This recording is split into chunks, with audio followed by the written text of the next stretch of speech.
மகா சிவராத்திரிக்கு ஒரு animated video பண்ணணும்னு தோணுச்சு. அதனால் நம்ம ஃப்ரீ பிக்கை ஓப்பன் பண்ணி மகா சிவராத்திரின்னு அடித்தோம். நிறைய இமேஜஸ் வந்துச்சு. பட் நமக்கு பிடிச்ச மாதிரி எதுவும் கிடைக்கல. அப்போ மேலே பார்க்கும்போது ஒரு இமேஜ் இருந்தது. நைட் எஃபெக்டில் ஒரு டார்க் ஷேடோவில் சிவன் நிற்கிற மாதிரி, சிவன் இருக்கிற மாதிரி ஒரு ஃபோட்டோ. அதை கிளிக் பண்ணால் அது நேராக வந்து ஷட்டர் ஸ்டாக்குக்கு போச்சு. ஸோ ஷட்டர் ஸ்டாக் வந்து ஃப்ரீ கிடையாது, நம்ம பே பண்ணி தான் வாங்கணும்.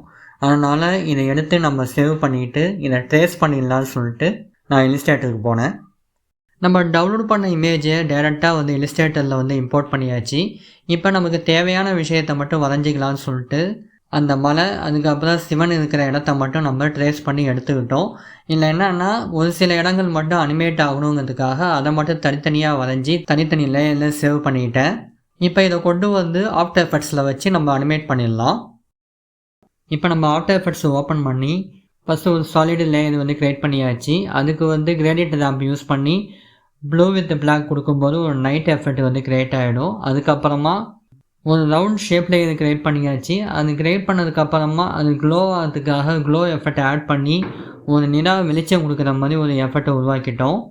ஃபைனலாக நம்ம வரைஞ்ச அந்த ஃபோட்டோவை எடுத்துகிட்டு வந்து அதில் இருக்கிற ஒரு சில பார்ட்ஸ் மட்டுமே காற்றுல வந்து வேவ் ஆகிற மாதிரி அனிமேஷன் வேணுங்கிறதுனால வேவ் வாக் அப்படிங்கிற எஃபெக்டை யூஸ் பண்ணி அங்கே எந்தெந்த பார்ட்ஸ் மட்டும் வேவ் ஆகணுமோ அதை மட்டும் அனிமேட் பண்ணேன்.